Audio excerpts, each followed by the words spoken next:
Okay, let's run.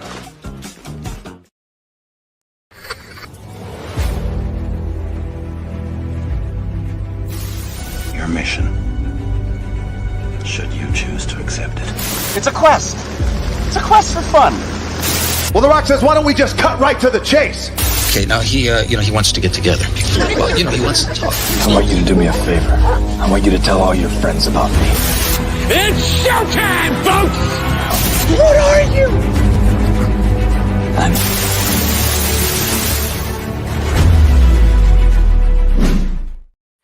Greetings and salutations. Welcome to And I Quote. This is the weekly show where we introduce you to some of the best creators from all over the world, and we find out more about them by taking your questions. I am your host, Ryan of And I Quote channel, and our guest on this episode is someone who's no stranger to the world of fandoms, nerdoms, geekdoms, however you want to go about it. He's an indie comic book writer, and I believe he's also a member of the Philbo Publishing family with Phil Russer, because that guy works extremely hard. Please welcome DM Ray. No, not just any DM Ray. The Ray Jamison is in the building. What's up, Ray? Good to see you, man. Life is good, man. I'm happy to be on here. I believe this is the third time I've been on your show. Wow. So you know what they say, right? Third time's a charm. For sure. But thank you for being here with us, Ray. And thank you who may be watching or listening to this right now for being with us. If you have any questions for Ray, let us know in the comments. Let us know in the chat. And do not forget to like and share this with all of your closest friends. And if you're joining this live or what is known as a replay, thank you so much for doing so. So, Ray, tell us about yourself. Who are you? Who am I? Well, I am Ray Jamison. That's who I am. I have, this is all about fandom. I'll talk about all the things I've been a fan of for forever. I believe I touched on this the first time I was on here, but I'll do the Cole's Notes version this time. So I have an older brother who has about 5 years of age on me almost. And because of him, I had some very early influences stretching just past my memory of superheroes, cartoons, action figures, comic books, and eventually movies, which all started, I was born in the mid 80s. And I had the privilege of seeing the evolution of the concept of a superhero story being taken more seriously by the average human in the public eye. So we've come a long way from cartoons, action figures, and comics combining forces to make parents' wallets bleed a lot more. We've gone a long way from that to all of the success that happened within the Marvel Cinematic Universe, including one of the zenith being, of course, Endgame, but everything in between, from the cartoons in the 90s to the struggles of the late 90s, where comic books had to refigure out what it was the fans liked, not just the art. And through the 2000s to the 2010s and the evolution of people getting nominated for Oscars for something like Heath Ledger as the Joker. It was quite a privilege in my own perspectives to grow up through that time and watch that evolution of respect for the genre grow to where it is now. Now, I was a fan of a lot of other things. I loved medieval fantasy, obviously, as many people did of my age and younger and older. Lord of the Rings, especially when it came out in the cinematic display, that is that trilogy. The first one came out, I was in my last year of high school, and that was a very big impression on me. I watched it just before Christmas break in high school. I watched it with who is now my best man. That was a very special memory. And there are so many really cool stories. I got a little bit more into medieval fantasy as I got older, simply because I moved across country and I wanted to spend time with my friends. I needed an excuse to hang out with them on webcam. So eventually I took into Dungeons and Dragons, and eventually we decided to start. I had to be the dungeon master. It was my idea, of course. So instead of taking modules, I didn't bite off more than I could chew, but I definitely chewed a lot. I made my own homebrew campaign.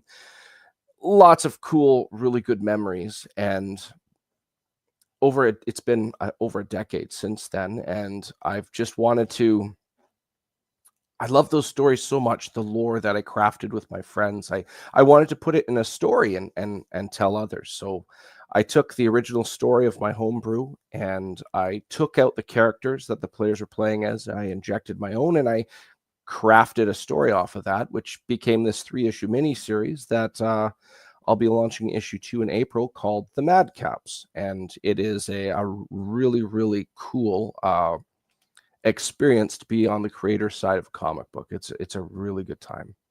That would be the short version of who am I in regards to fandom.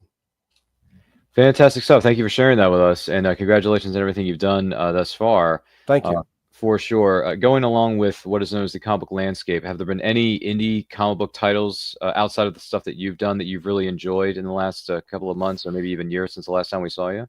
Well, you know what? It's funny you mentioned that. I do a lot of reviews and for indie comics. A couple to come off the top of my head. There's a couple people I'm on a podcast with. For example, we have Carissa Grant. We were just talking about her on the green screen. She has Worthy Chaos, and she has a spin-off, a Western version called Worthy Devastation. Lori Calcaterra has one called Path of the Pale Rider, which is a really interesting dynamic about a cowboy who's trying to figure out why death is broken and nothing actually stops functioning when it dies. People still walk around and stuff. Chad Perkins has one called Set the Hook, and it's about a man who's very angry at a fish, which has to do with something about Hell's Aquarium spilling into our world. It's a really wild story. We also have Tom Hutchinson. He has a book he's been working on for the last 15 years. He just released issue 25 of Critter.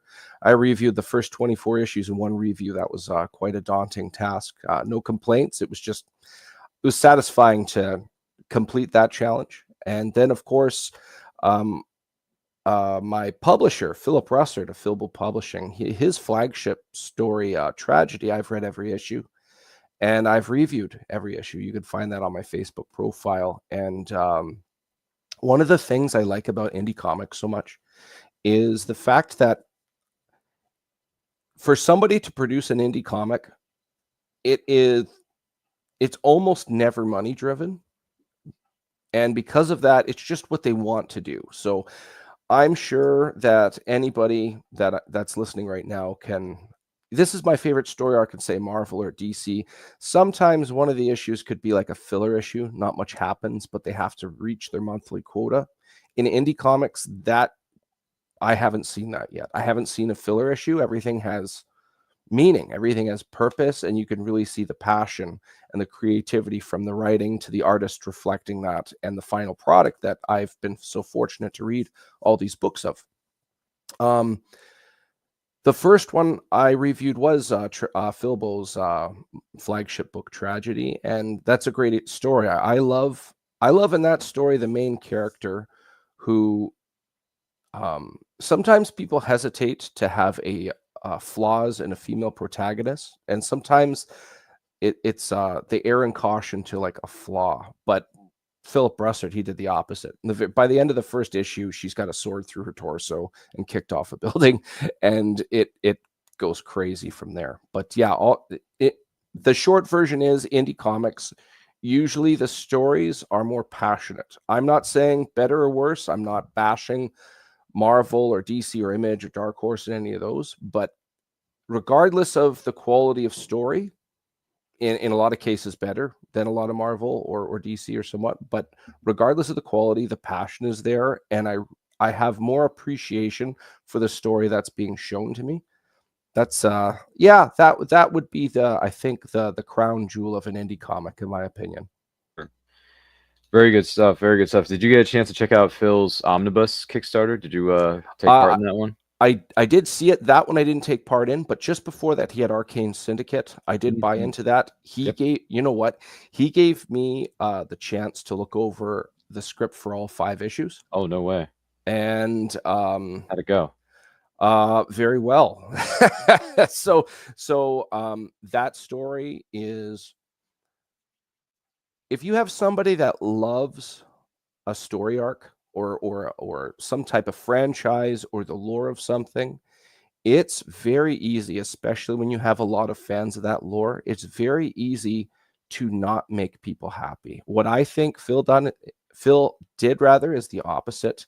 He's been able to take a subtle modern twist on a lot of classic horror monsters, and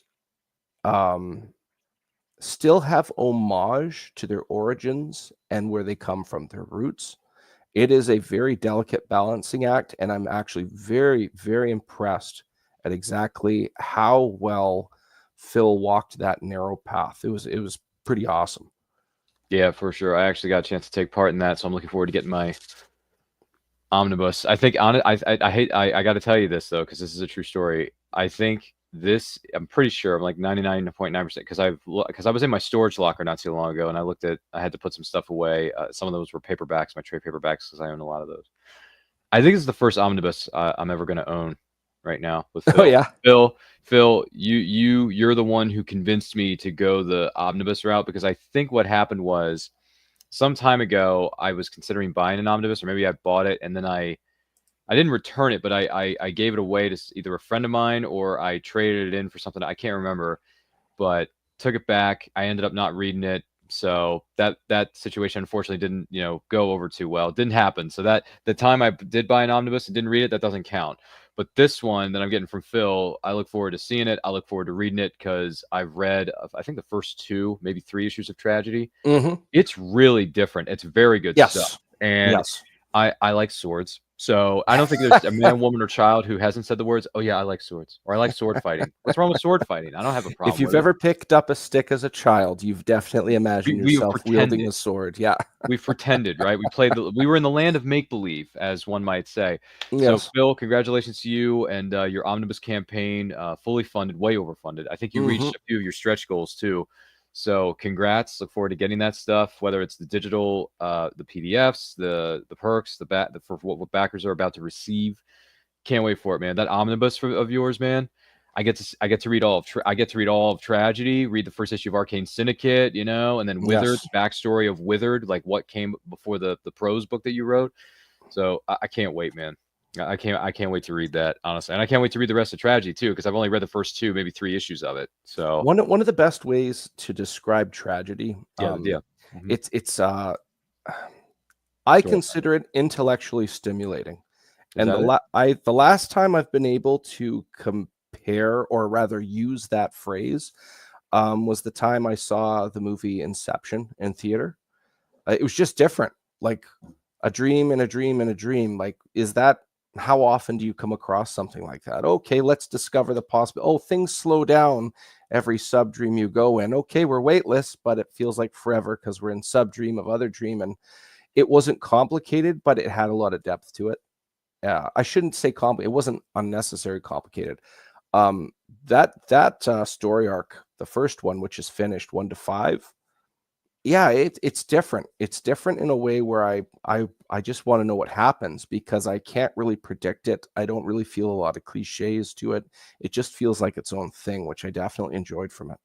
Yeah, for sure. So look forward to getting my first official omnibus, right? In air quotes, putting that on my shelf behind me here in the studio. So congrats, Phil. We love you. Once again, we are here with Ray Jamison on this episode of Anti Quote. Do not forget to like and share this with all of your closest friends. If you have any questions for him, let us know in the comments. Let us know in the chat. If you're joining us live or on the replay, thank you so much for doing so. A follow-up question to what I was asking about in terms of indie comics. Have you seen? And I know I think I know the answer to this, but we're going to pose the question anyway. Have you seen any good comic book related movies or TV series since the last time we saw you? Even though I've heard some stuff in the comic book movie / TV genre that things aren't as sunshine and rainbows as they were 5 or 10 years ago.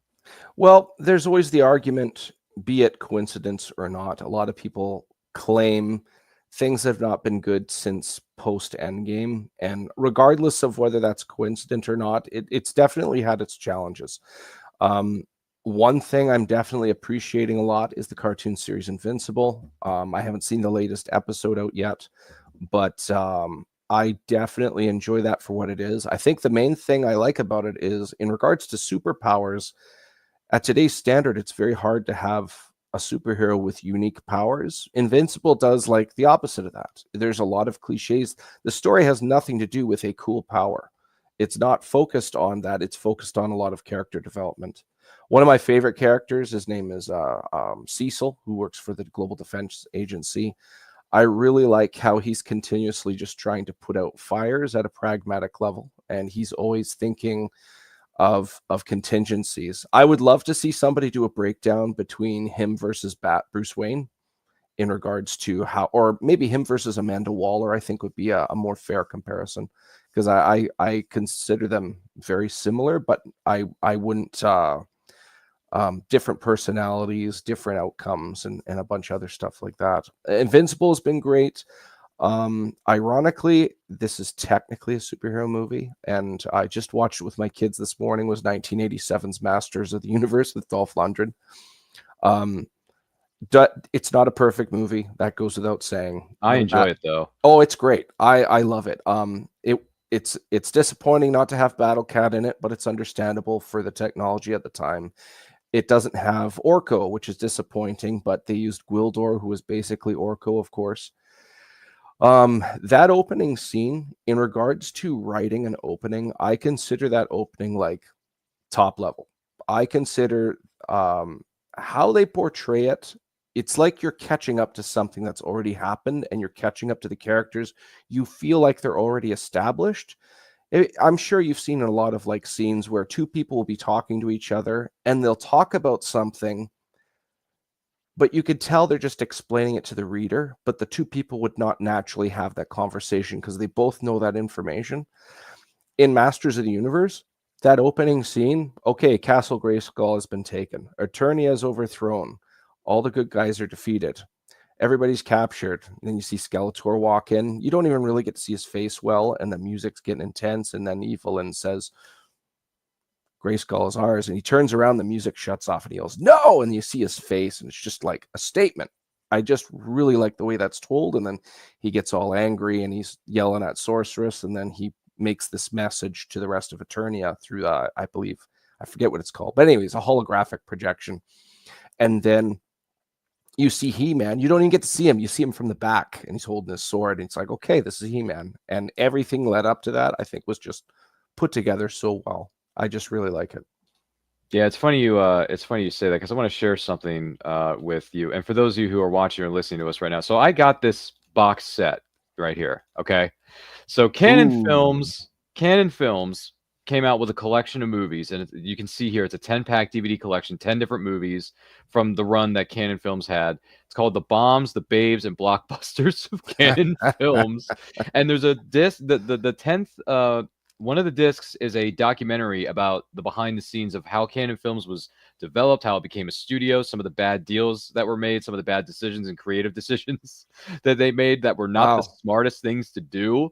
But some things turned out to be cult classics, and you see all the actors here: Dolph Lundgren with Masters of the Universe, you see Chuck Norris with Invasion USA, Sly Stallone with Over the Top, if you remember the arm wrestling movie. Yes.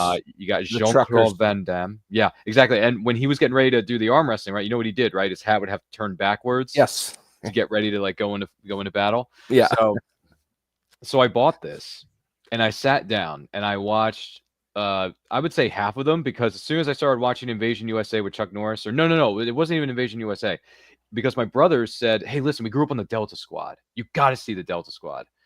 And I'm like, or Delta Force, excuse me, the Delta Force, as it says here on the bottom. So I sat down and started watching the Delta Force, and 30 minutes into it, I'm thinking to myself, this is dumb. This is stupid. This is horrible. And by the way, I respect Chuck Norris, but he can't act. He can't act at all. He cannot act whatsoever. So I turned that off. Then I tried watching, which is included in this set, Invasion USA. Didn't work. I got into like 45 minutes of that. I'm thinking to myself, this is so bad. No wonder Canon Films went bankrupt. So, but the films that I did enjoy in this set, which happens to be Masters of the Universe, was one of them. I enjoyed both Sylvester Stallone's movies, Over the Top and Cobra. Okay. Cobra is badass. Okay. That is a badass movie. And my favorite Chuck Norris movie that is in this set is The Hitman. Chuck Norris's performance in The Hitman, Ray, is the best performance I've seen. Now, The Hitman, I haven't actually seen. I should. Dude, stream it. It's someone ripped it from the DVD cut and slapped it on YouTube. Go and watch it. It's on YouTube for free. You can watch it on YouTube. I'll have for free. To watch this, dude. Watch The Hitman, because Chuck Norris's performance and that, just being a badass with some interesting little to no character development, but it's so good it works. It works. So check that out. Check out Over the Top is good. Masters of the Universe is good. What else did I see here that I thought was good? Oh gosh. What's the bottom left? That truck. Oh, that's Operation Overdrive. No. Well, is that included in? Let me see. No, that's from Hellbound. Okay, that's from Hellbound, I think. If not, it's Sylvester Stallone's truck that he drives in Over the Top. Oh yes, that's probably exactly. It's probably his truck. I think it's his truck. I don't think it's from Hell. It might be from Hellbound. I'm not sure. But anyway, long story short, too late. I only enjoyed like 2 or 3 movies out of this whole box set. I'm sorry, but the rest I just couldn't even watch, or I got a few minutes into it and I thought this is dumb. So yeah, it doesn't work for me. But Canon Films did have a few good ones in there, but for the most part, it's not good. Hence the reason I know why they went bankrupt. So, but check out the documentary, the Buckaroo, not Buckaroo Banzai, but look up the Canon. Yeah, look up the Canon Films documentary that's included in this set. It's on. I think someone posted it on YouTube not too long ago. So it's funny you mentioned Masters of the Universe, because I watched that and I thought, listen, I know my brothers grew up with the original He-Man, so I'm not expecting Shakespeare, but I would like to see a fun movie. And that's exactly what I got. I thought the movie was funny. I thought it was fun. And you got Dolph Lundgren hamming it up as He-Man. And then you also got a young, almost unrecognizable Courtney Cox. And the fella who played Tom Parrish from Star Trek Voyager. He was the boyfriend. Yeah, that's right. I forget his name, though. I forget his name. I'm going to look it up. Yeah, feel free to Google that for me as you're doing that. But still, Masters of the Universe is a fun, cheesy 80s film. And that's what there were a number of films in the 80s that are considered to be cheesy and OTT, but they work. Robert Duncan. Yeah. Oh, that's right. Robert Duncan McNeil. Yes. So good movie, Masters of the Universe. If you've never seen it before, I think, if I'm not mistaken, it is currently streaming for free with ads on YouTube right now. So you can go ahead and watch it, Ray. If your kid, I mean, I know you probably have it on streaming or physical media. I own it on DVD, so I can watch it whenever I want. But it is on YouTube, I think, right now for free with ads. So yeah. Look it up, man. I think the Hitman's on YouTube for free with ads. But then again, like I said, someone ripped the DVD and posted it on YouTube anyway. So just watch that later. But anyway, once again, this is a crazy off the rails episode, and I quote, talking about the rise and very much deserved fall of Canon Films with Ray Jamison here on this episode. Do not forget to like and share this with everybody you know. And if you're joining us live on the replay, thank you so much for doing that. And if you have any questions for Ray, let us know in the comments of the chat. So you mentioned Invincible, you mentioned Masters of the Universe, which is, hey, that's cheesy good stuff, man. By the way, did the kids enjoy it? Did they like it? Yeah, my son was kind of bored with it, but he just wanted to watch other things. So he's like, I'm bored. Maybe that'll work and we'll watch something else. But I think it's good. We went through the whole thing. They enjoyed it for what it was. Did you see any of the set picks for the new one coming out? See, here's the funny thing about that. I've seen the first look images of the human form of him being arrested by the cops, and I've seen like the first look poster of him holding the sword from Eternia. So I honestly, like, I heard they've been trying to make a Masters of the Universe movie for years and years and years, but it's been in development heck for so long. And now that we're getting first look images, it's kind of starting to make me believe that this film is actually going to happen. I forget who's directing it, though. Do we know who's directing it? Who's making this movie? Because I know it's not Henry Cavill. He's not making it. Henry Cavill. Well, he's got his hands full with the Highlander remake. They're remaking Highlander with Henry Cavill, apparently. Yeah, he was supposed to be in Warhammer as well, was he not? Yeah, he's working on that too, I think. Yeah. Director. Who's directing this? Yeah, I forget who's directing or who piecing it together. Travis Knight. Oh, Travis Knight from Bumblebee and Kubo and the Two Strings. Holy cow. So it has potential. I have a fanboy. Is there an official plot for this movie yet? I don't think they've released it. No, it's because it's in it's shooting right now, so I don't think they have a synopsis. Well, here's the premise. I got to hear. Okay. 10-year-old He-Man crash lands on Earth, separating him from his ancestors' power sword of Grayskull. 2 decades later, he takes his sword back and takes on the mantle of He-Man as he battles his home planet against. So he's going to be on Earth for a decade. See, before I read that, I'm not against that idea. I'm not against the idea, but I was ever so secretly hoping this was going to be a soft sequel to the 1987 one. And Frank Langella was going to come back. No, but like imagine, obviously you need new actors and stuff, but you could bring back like Courtney Cox and Robert Duncan McNeil, yes, I guess. yeah, you like that would be kind of cool. But if they're doing a new thing, I hope Battle Cat's in it, and I hope by the time he gets that sword and jumps on that cat and that cat transforms, like I hope people are running in fear and stuff. I think it'll be really cool. The one thing I'm hoping that they do, I mean, they're going to do it, but I just hope it turns out, because nothing against Dolph Lundgren, but the way he says I have the power in the Masters of the Universe movie, and it was fine, I liked it, but nothing compares to the original animated series. Where that's over the top. Yeah, his was just like, I have the power. Like, I was just like, dude, what are you trying to pull here? I mean, it's fine for what it is because it's a cheesy 80s film, but come on. So I'm hoping that this new actor, this new kid who's playing He-Man, which, by the way, this kid is bulked up too. Like, he's in good shape. Yeah, he's built himself like a brick, like a house. But I'm hoping that when he says it, it's more meaningful and it's said in the right tone and the right circumstances. Well, the thing with Dolph Lundgren, when he said it, there's no catharsis in it. The original movie, when he yells it, it's like even the statement is a build up as opposed to Dolph Lundgren. The cartoon one is more like I have the, and it just goes right. Yeah, you just feel it like an echo chamber, but it's great. I love it. And there's a T-shirt on TeePublic that has the words "I have the power" and him holding the sword with both hands, and I'm like, ooh, I might have to get that shirt because it's a badass shirt. And I like the magic words "I have the power" because if you're going through something, you're trying to inspire yourself, just say to yourself, "I have the power. I have the power to change my life. I have the power to do X, Y, Z to accomplish this goal." Right? So, because TeePublic has a sale every other weekend or every weekend, so I might have to go on TeePublic and just buy a He-Man shirt for the hay of it. What's that song? I've got the power.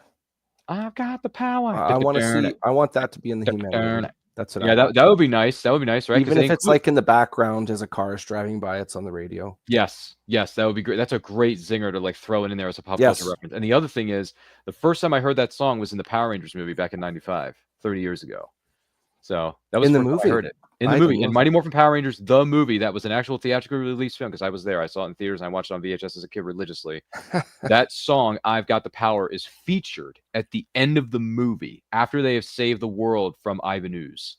So, and by the way, for those of you who are wondering, because it's tied up with the studio rights between what is it, the Mighty Morphin Power Rangers, the movie, and Turbo were both released by Fox, but they won't air them on Disney Plus because Hasbro, I think now Playmates Toys, owns the rights to Power Rangers and the property. But the good news is the movies have been released on physical media for years and years and years. And the other thing is someone took the liberty of taking the DVD cuts of both movies and just posting them on YouTube anyway. So I literally don't need my DVD or my Blu-ray that Shout Factory came out with, because Shout Factory remasters classic films and puts on bonus features on, which, by the way, the bonus features for both MMPR the movie and Turbo Power Rangers movie are both solid. And the transfers are good too. But at the same time, if you just want to turn it on for the hay of it, just turn on YouTube, man. That's the beauty of YouTube. You can literally find 99.99999% of film on YouTube because somebody took their DVD cut of the movie or a Blu-ray cut and, you know what I mean? Like they just burned it onto YouTube. So it's like, okay. So yeah, you can watch I type in MMPR the movie. First thing that comes up is the movie, and it's the original hour 35-minute version with so-and-so saying, oh yeah, we posted this, whatever, and it's got like 200,000 hits. So it's like, okay, great, I can watch this whenever. So yeah, that's that. But I've got the power. Yeah, first time I heard it was MMPR the movie. Hashtag those the facts. It's funny you mentioned Power Rangers because for the last 2 years I've been watching Power Rangers with my kids. No way. Like starting with the original Mighty OG Morphin, Mighty Morphin. Yeah. Upgrading. We are about to watch the last episode of Power Rangers Zeo. Zeo was my favorite season. 1996, yeah. Yeah, I love Zeo. I mean, Mighty Morphin was great, and I grew up with that. But Zeo, I just that was good. Loved. I mean, I'm not the most popular of opinions with that, but after that, it goes right into Turbo, which you were mentioning. Yeah, which kind of took it in a bit of a different direction. That didn't work out for a lot of people. But listen, I didn't mind the kid as the Ranger, Justin as the Blue Ranger. I didn't mind that at all. That was actually a really cool thing. But the thing that really burned it was there were creative differences behind the scenes, and they kept recycling the same plot every episode during the first half of Turbo. And the other thing is the original 5 of the 6 Rangers wanted to leave And Yeah. they wanted to leave the show for a long time, or they were getting sick of what was going on behind the scenes with creative differences. So it's like, hey, we want to leave, so you guys have to write us out because we don't really want to keep doing this anymore. So the producers were like, okay, we're going to have an episode called Passing of the Torch, parts 1 and 2. We're going to bring in some new Rangers. And that was the start of rebooting. Every year there would be a new team of Rangers because of what went down between Zeo and Turbo. And it wasn't the actors' faults. They did nothing wrong. It was behind the scenes in the studio, and they kept recycling the same stupid plot throughout the entire 19 episodes of Turbo. The first half of Turbo's 19 episodes. It was terrible. And because I went back and I watched it, because when you're an adult, things look differently to you than when you're a kid. And I realized, okay, these people are the people who are running the show, not the actors, but the people who are working behind the camera are complete idiots. They're ruining the show by keep recycling the same exact plot every single episode. And this is one of the reasons why the original actors wanted to leave. Because if you keep repeating the same thing, you're going to burn yourself out very, very quickly. So I'm glad. I mean, and listen, I wish all the actors the best because I've met them all at conventions. The Turbo cast, the Zeo cast, like I've met most of them, if not all of them. They're all great people, and they had fond memories of working on Zeo. They had some good memories working on Turbo. But the directors, producers, and writers were terrible. Well, the one thing that they shot themselves in the foot early on, I mean, you can always make a better opinion of like hindsight 2020 after. Well, I would have done this, but that first one was that first season of Mighty Morphin was just dynamite, and they tried to if we're going to reuse Super Sentai, well, how do we just keep on utilizing this stuff? Well, we'll just start clipping stock footage from other different seasons together with this new Megazord. And eventually it just got to a point where it did not work. And the whole season, the third season of Mighty Morphin, you could see that they actually had to try and write story because they had to like get rid of Mighty Morphin essentially. So you see them at one point, these Zeo crystals, let's hide them in time and space, but we'll make that a quest for later that they have to get them back when they lose their coins and a bunch of other things in between. But although I'm not a fan of season 3 of Mighty Morphin, it was a means to an end. So I respected that they actually had to take a creative stance and we need to make this happen, because you watch Power Rangers Zeo, very seldom do you see any of the Rangers fight any of the cogs demorphed. And that was so they could stick to they could like reuse their budget. They were very smart there. Yeah, the Sentai footage, But I remember when I first got into Zeo as a kid, when it was being shown live. Yeah, it was great. I'm like, this is great because there's more cool stuff, and I don't feel like I'm watching the same clips over and over again.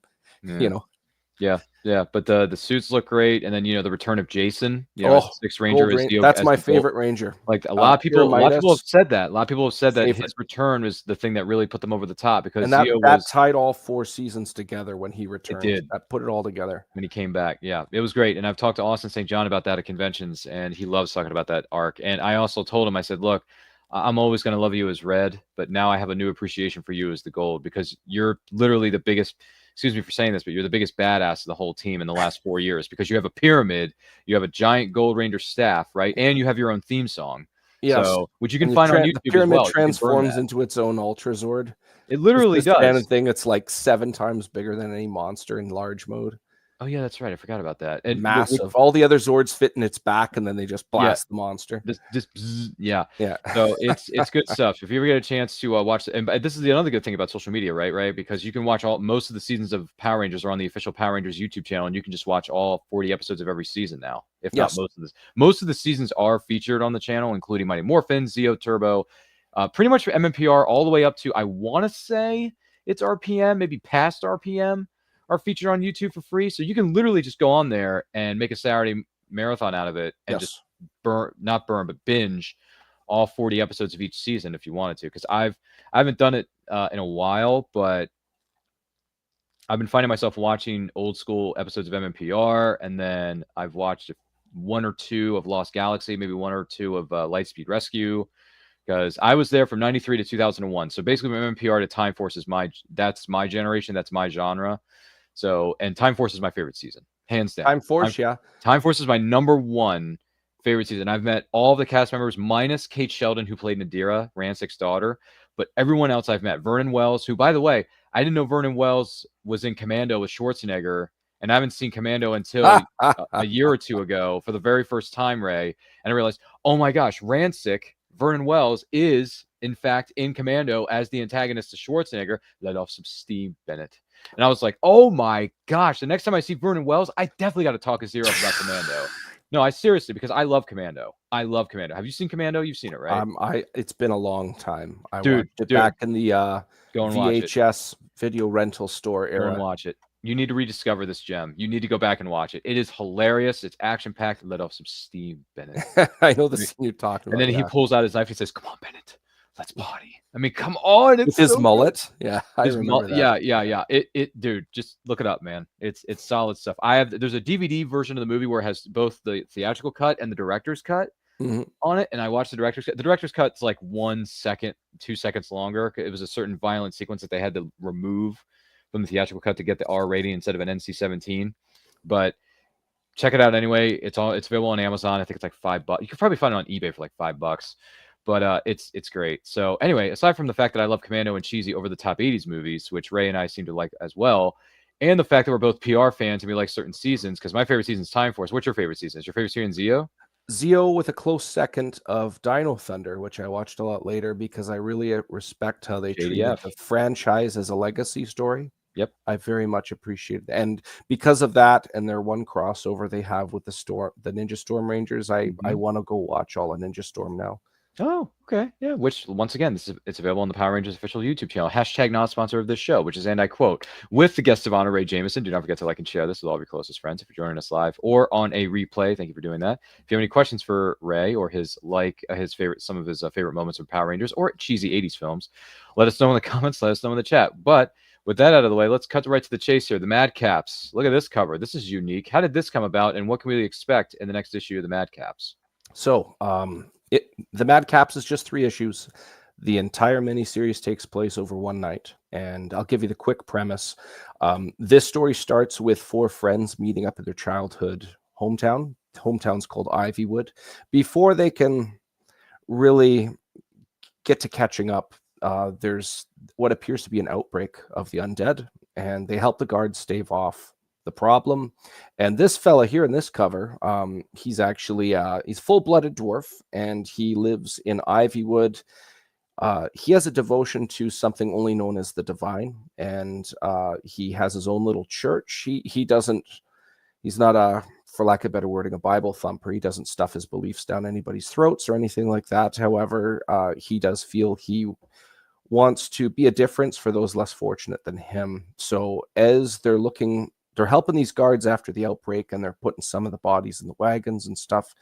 Sarlacc is looking at one of the bodies, and he recognizes who it is as a local junkie. And then he points out, I can't find any bite marks on this person. So the 4 of them are led to believe that the local outbreak had something to do with this drug issue that's going on in the area.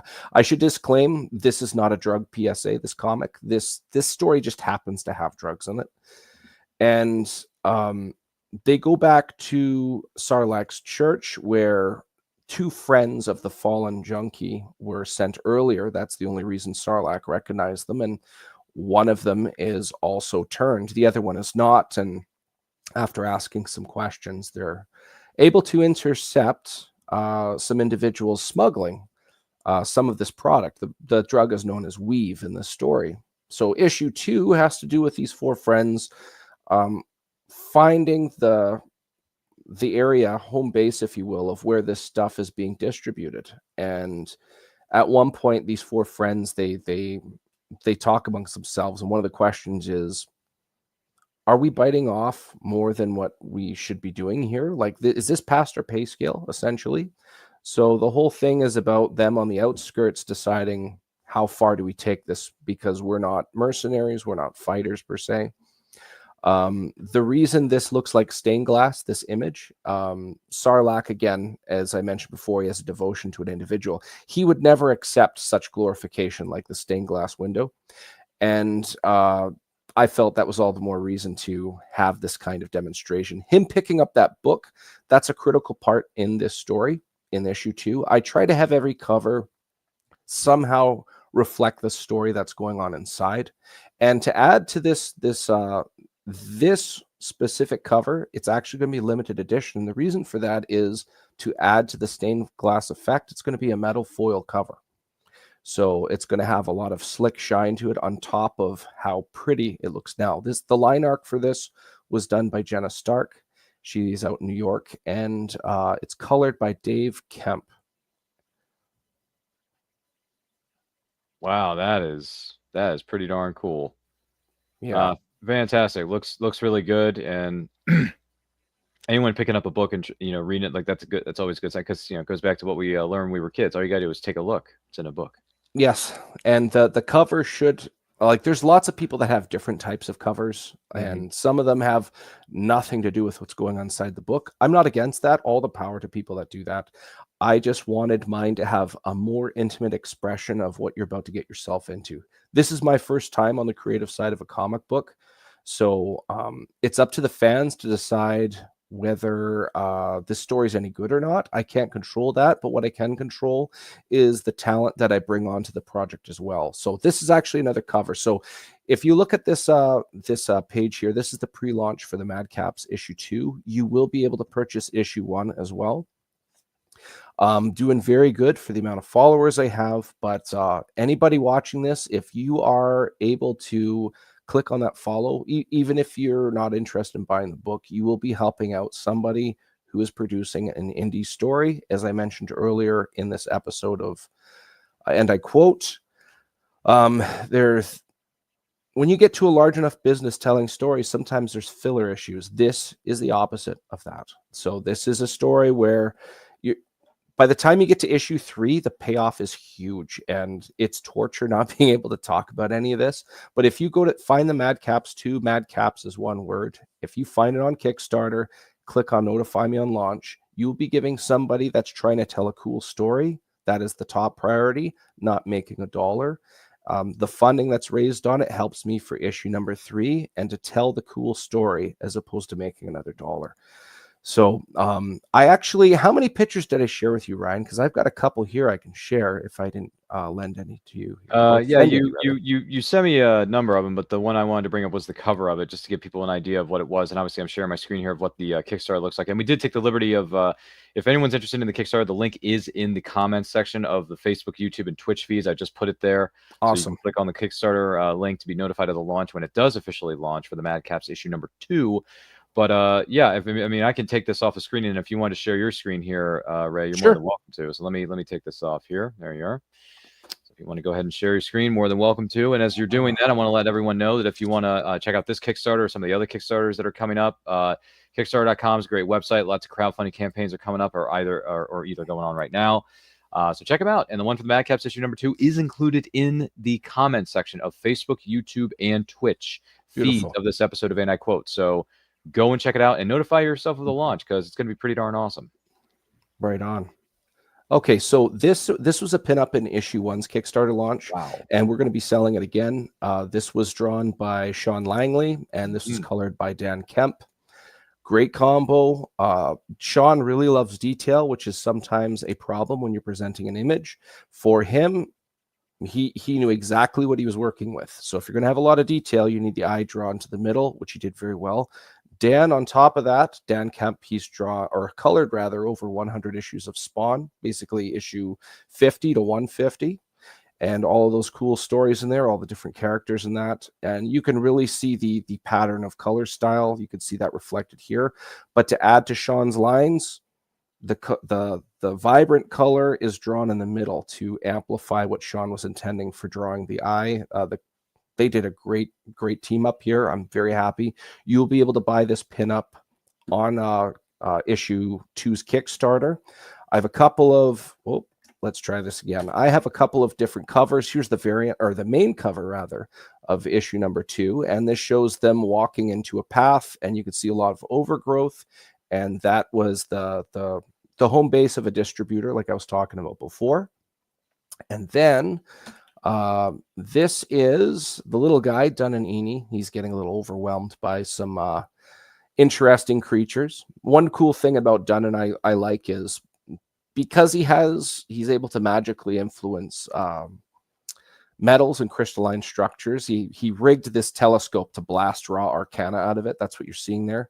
Some people think, oh, sci-fi laser. Actually, it's very primitive, and the magic that comes out of it is raw. It's not refined. It's the equivalent of launching gunpowder out of a cannon. It's very loud, and it can do some really cool stuff. This image you already saw. I'll move on to the next one. This one you saw a little bit. Here's Madcaps. He's actually pulling Earth upward using some of his own arcane abilities. He's kind of a amateur mage who dabbles in the arcane. Despite him being over 6.5 feet tall and clearing 350 pounds in body weight, the most dangerous thing about this guy is his brain. I really hate the trope of big guy of the group is usually both stupid and worth nothing more than a meat shield at the start of a fight, absorbing a bunch of impact so the other guys can do stuff. I turn that trope on its head. This guy's large. He's in charge. He definitely has flaws, though, but it's not simplified. You're big. You must be dumb. Now he's an even out character. He's not very charismatic. He doesn't read people well. And there only so much I can talk about. The last thing I will say, he is a descendant of a large kaiju-like electric eel that lives out in the oceans, known as the Great Stormworm. And a cool little dynamic of that is he's able to vomit lightning, essentially. So just like how a skunk has its own smelly defense mechanism, or snakes and other creatures can produce venom, he's kind of the same thing. He can't do it all the time, but if his gizzard is full, he is able to shoot out that lovely little lightning. This was drawn by Rod Ramos Rodolfo, and this was also colored by Dan Kemp. Great teamwork. And this is Jay Sloan. I believe this is the last one. Yes, it is. So Jay Sloan, this is Chazgo. He is a blue-skinned elf that is, he's highly resistant to magic. In real life, when humans ingest too much silver, it actually tattoos their skin blue. And Chazgo is of a similar effect. And because of that, he has all that silver in his veins is where his magical resistances come from. But he has a lot more to his origin than that. But this pet is debuted for the first time in this issue. It is a 3-eyed albino crow named MX. And one of the coolest things I like about how Jay Sloan drew this is the emotion in how the man, or the elf in this case, is just sitting there. You don't know if he's sad, lonely, or just milling about his thoughts. And I wanted to add that level of intrigue with what this guy's intentions are. I thought he was praying, actually. Well, he's just playing with some magic, some residual magic. Okay, because it looks like both of his hands are coming together for a prayer, but maybe I'm wrong.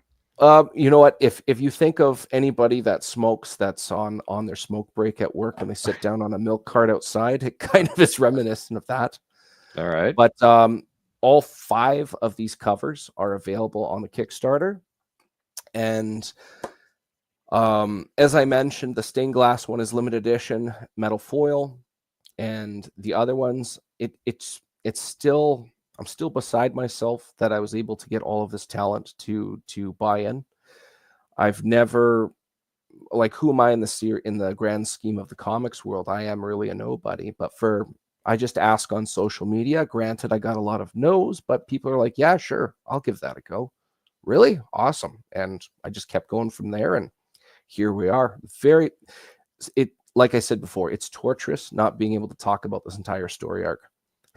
Right, without giving too much away or giving away spoilers. I get yes. that. It's killing you, isn't it? But no, look, in all honesty, though, these covers look great. What's going on with the storyline looks great. The one with that guy with the lizard with the sword and being a descendant of electric, the eel, whatever, like all that stuff, and the sword especially, man, glowing, and then he's just raising the earth and ready to, beat the living heck out of something, or just lay the smackdown on evil's candy ass, as one might say. Hey, 2 things. One, don't sell yourself short, Ray. You're so money you don't even know it. I mean, you're like a bear, man. And the other thing is, yes, hell yeah! Hey, come on, baby, come on, yes, come on, yes. I love that scene in Breaking Bad. Well, it's our way of encouraging you, saying, "Hey, you got to get some good things going for you." Yeah. The covers look great. The artistry looks great. Rodolfo Ramos. I mean, my goodness gracious, that guy's a badass. You know what? You just reminded me. I didn't show Yes. anything from continue there. I just got to look something up to show you guys as well. No. That's fine. That's fine. But what I was saying was the Oh. artwork looks great. The storyline is intriguing. One of the covers, the gentleman who's playing with magic there, creating the three-eyed albino, bird and stuff like that. I thought the guy was just praying, and then the bird just happens to show up. But then again, that's just my interpretation of a piece of artwork, and it doesn't mean I'm right, but it also doesn't mean I'm wrong. So, Right. because for me, when I look at that, I feel like he's just sitting there. He's going through a hard time, and he's about to pray, but then the magic comes up, and he's creating this bird because maybe he needs a friend to talk to, or maybe he just needs something to be there while he's proceeding with whatever he's attempting to do. Right. That's my interpretation of it, but I could be completely wrong. And I really like how it because it's just a cover. Yeah. There is there's presentation, but there's enough room for interpretation where one will let's see what's actually going on with this guy kind of thing. Well, you got me curious because now I want to know why he's sitting there looking sad, or maybe just he's attempting to pray, or he's using his magic to create a new friend of his with three-eyed albino, bird. So, all right, I found the image. I can share did you? it. So, interior artist for issue number 2 is Victor Medina. This my is gosh. page 1. You are the second podcast I've shown this to, and My nobody goodness. else. It's not even colored yet. We're getting colors going right now. Here, I'll zoom in because Go ahead. it is. So at the end of the first issue, they're able to intercept some smugglers. Here's the cart falling on its side. They actually get it knocked off a bridge. Oh my It falls gosh. to a creek, and 2 of the guys are still conscious. And here we have the little guy done, and his telescope is holstered, and his goggles are off of his eyes. But he's talking to this guy. They need information, so he's gesturing to the 3 behind him, and basically saying, "Who do you want to interrogate you?" He doesn't use those words, but that's basically what's happening. I like how he's sitting on one of the 2 individuals. Yeah. And the other one has complete terror, and he has no idea what to do at this point. But you can really see Victor's inks are top level. I am a fan. Just the details. Look at this. Chazgo, definitely. He's There a it is. hard read, and he's supposed to look like that. You don't know if he's happy, sad. He's very stoic. Oh, stoic. Okay. I guess is a better way to put it. Yeah, You don't stoic know if is a good he's word, yeah. anything. But here we have Sarlacc with his axe over his shoulder. He reminds me of Gimli from Lord of the Rings. Yeah, I've gotten that. One thing I try to do is I like to embrace stereotypes and tropes, but I also like to add my own flair to them. So in this case, he doesn't have a lot of armor. He does have one pauldron, which is like a chainmail. It looks leafy. I see that. And one of his forearms is also leafy as well. But his people, they left the mountain range and decided to start farming. But being how stubborn dwarfs are, they decided to farm in a swampland, which over generations they have been able to terraform and expand. But because of that, they are quite versed in tracking and pacifying things that go bump in the night, as you could imagine swamps could hold in a medieval fantasy setting. So because of that, you basically have a holy wild man wielding an axe, hiding in the forest kind of thing. But he lives in the city, and his devotion to what he believes in is very important to him, and he wants to reflect that accordingly. So he can leave the city and run amok with some monsters if he needs to, but that's not his top priority. So a good little dynamic, something different to see amongst a dwarf. For sure. Well, goodness gracious, this looks very intriguing. Well, congratulations to you and your creative team, and good luck with the Kickstarter that's coming out very, very soon. Thank you for joining us on this episode of And I Quote with the guest of honor, Ray Jamison. Thank you very much. Yeah, Ray, it was great to have you here. Great to have you back. You got a lot of good things going for you, and I like the artwork, man. I may have to add this stuff to just like a poster on my wall, or just add it to my Facebook or something. I don't know. You and I are gonna have to talk shop. You just reminded me. I got a couple minutes here. If you Oh, okay, I was gonna say I didn't want to take you away from your prior That's okay. commitments. But... I got a couple minutes, but okay. that image of Chazgo that you mentioned, a lot of people wanted that to be metal foil. I didn't want to take away from the stained glass cover. Right. So on the Kickstarter, we're actually going to have a metal foil pinup poster of that image of Chazgo. So that's kind of a happy medium. There's also a lot of cool, we have plush tapestries. And when I say tapestry, it's actually a blanket. But oh, nice. A lot of the cover art from issue 1 and 2 will be available on there, and t-shirts and lots of other cool stuff. There's also character sheets via D&D that are coming in the works. I can't show off yet, but lots to see on this Kickstarter. Go and check it out. Click on follow. You'll know right away. It's launching in it's a month and 2 days from now. So basically 4 weeks. It's going to drop, and it's going to be awesome.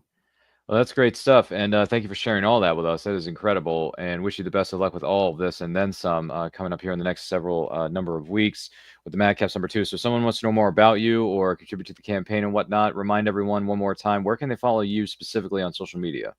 So I'll get Facebook out of the way first. You can find me as DM Ray on Facebook. DM is short for Dungeon Master. You can find the Madcaps Facebook page on there as well. You can also find me on both Instagram and what I like to call Twixter, and the tag for that is Raymond the DM. Unfortunately, DM Ray was taken. You can find me on any of those, and I will be showing a lot more coming up in the very, very not too distant future before the Kickstarter drops. So you'll get more previews on some cool stuff. And I believe that covers all of it. But like I said before, this is a passion project. I'm doing this because I want to. It's a shark that can't swim dies, and I feel like I'm going to die if I don't express this story. I promise you there's no filler issues. I'm not making a monthly quota. I can promise you there's no politics in it. You could just appreciate a story. You can shut off the world, read this, appreciate what it is. The whole story revolves around friends, and it's an homage. I'm sure everybody, they hit a certain age, they don't get to see their friends as much, and when they get to, their literal essence, their very soul is recharged, even if you only get to see them for a couple of minutes when passing through a city. And this comic is an homage to that level of camaraderie, told through the theme of medieval fantasy, through the medium of comic books. So you're definitely going to want to check it out. I guarantee you it'll be very rewarding.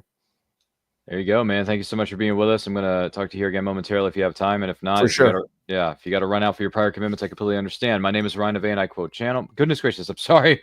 Like I may or may not have got a notification here. Goodness gracious. But anyway, technology is fickle that way. My name is Ryan of A&I Quote Channel. Follow us on follow me personally on Twitter and Instagram at RyanRPM5. Almost said something else there. Follow us across all forms of social media simply at And I Quote Channel. That's where you can check out all our shows, all our past shows. We got some new ones coming up very soon. There's a new show we're going to be debuting in the month of here in the month of March, so stay tuned for that. We are on the goal. We're on the road to hitting 5,000 subscribers. Once we do, we'll throw a great big live stream celebration that will include special giveaways that you, the incredible viewer/subscriber, is going to be eligible to win. Also, speaking of merch, because Ray brought this up earlier, we got merch ourselves. We have shirts, we have hoodies, we have stickers, we have coffee mugs, postcards, stationery, all that kind of stuff. It's located in our Redbubble store. The links are in our social media bios on Instagram and TikTok and all that jazz. Also located in my link tree down below in the description of this video. So check that out. I think you're really going to enjoy it. Got some great merch, wonderful pieces that you can add to your collection, or, buy something for a friend or a coworker or, family member, that type of deal. Also, we're going to be debuting a brand new show on Saturday, March the 15th. It's called the Writers Showcase, where we gather writers, indie writers from all different genres, and they're going to share with us the joys, the pains, the advice they have for aspiring writers out there. It's going to be a lot of fun. We got a lot of new faces coming in the month of March, folks. So they don't call it March Madness for no reason. Yeah, because it's the cream that rises to the top. We are the cream of the crop. So get with it, folks. It's going to be a lot of fun. And I quotes on Saturdays at 12 p.m. EST, and our other shows on Fridays, whether it's the Meaning of Fandom or movie watch-alongs, are going to be on Fridays at 7 p.m. EST. So check those out. It's going to be a lot of fun. Once again, thank you for being a part of this episode of A&I Quote. Do not forget to like, comment, share, subscribe, ring the bell to be notified when the videos go up or they go live. Remember, life is better when supporting indie creators from all over the world. Take a look.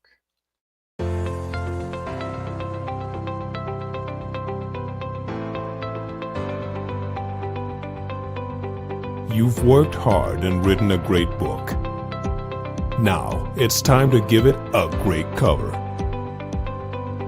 If you're an indie author or small press publisher, Plasmafire Graphics is your source for affordable cover illustration and graphic design.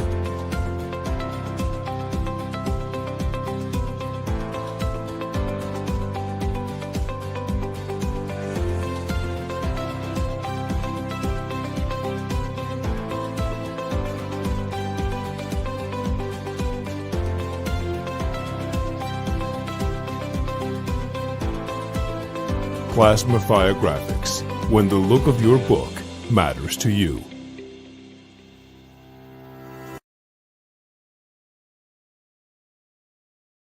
Hey everyone, Bonnie Gordon from Star Trek Prodigy here. Make sure to tune into And I Quote podcast on YouTube. Like, share, and subscribe.